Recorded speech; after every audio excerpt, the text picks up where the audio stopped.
بسم اللہ الرحمن الرحیم۔ السلام علیکم ورحمۃ اللہ وبرکاتہ۔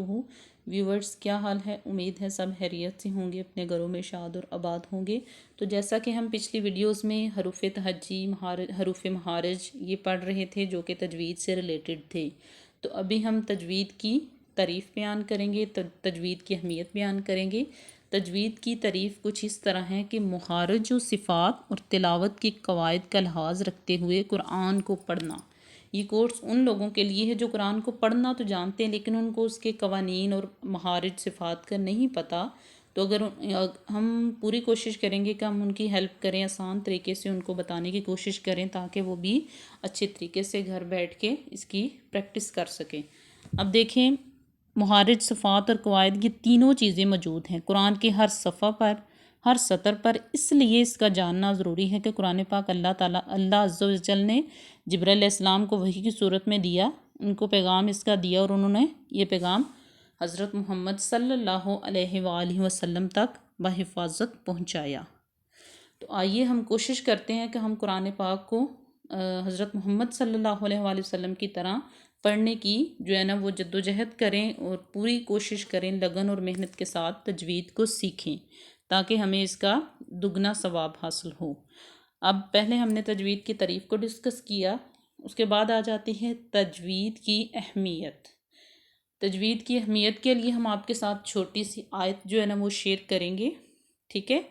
کیونکہ ہر چیز کی جو ہے نا وہ اہمیت کے بارے میں اگر ہمیں پتہ ہو تو ہمارے مائنڈ میں وہ چیز سیٹ ہو جاتی ہے۔ تو اگر ہم پہلے ہم کوشش کر رہے ہیں تو اس کے بعد ہم جو ہے نا اس کو اپنے اوپر فرض کر لیں گے جب ہمیں اس کی اہمیت کا پتہ چلے گا۔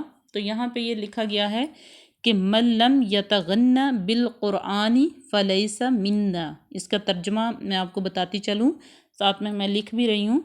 یہ آیت ہے من لم یتغنى بالقرآن فلیس منا، کہ جو شخص قرآن کو خوش الحانی یعنی کہ اچھی آواز سے نہ پڑھے تو وہ ہم میں سے نہیں ہے۔ یہ دیکھیں کہ کتنی اہمیت ہے قرآن کی، کہ باقی بکس کو جس طرح مرضی آپ پڑھ لیں لیکن جو قرآن ہے اس کو اسی طریقے کے ساتھ پڑھیں جس طرح پیارے نبی حضرت محمد صلی اللہ علیہ وآلہ وسلم نے پڑھا۔ تو آگے بھی میں بتاتی چلوں کہ صرف اچھی آواز سے پڑھنا ہی کافی نہیں ہے۔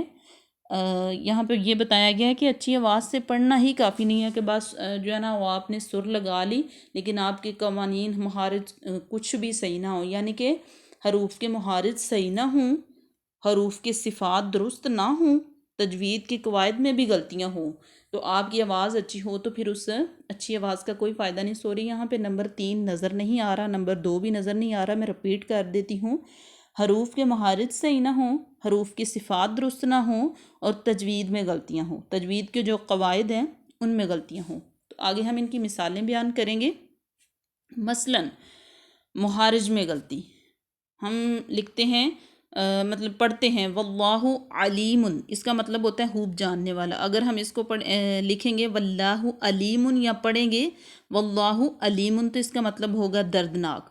اب صفات میں غلطی ہم کہاں پہ کرتے ہیں؟ پیچھے تو ہم نے آپ کو بتا دیا، یہ دیکھیں دردناک، واللہ علیم پڑھیں گے دردناک تو استغفراللہ کتنا سخت گناہ ہوتا ہے جب لفظ حرف کا معنی بدل جاتا ہے۔ صفات میں غلطی ہم کرتے ہیں اللہ اکبر کو اگر ہم پڑھیں گے اللہ اکبر، لام کو پر نہیں پڑھیں گے تو غلط ہو جائے گا۔ یہاں پہ قواعد میں جو غلطی ہے وہ ہے خلقنا کا مطلب ہے ہم نے پیدا کیا، تو خلقنا کا مطلب ہے ان عورتوں نے پیدا کیا۔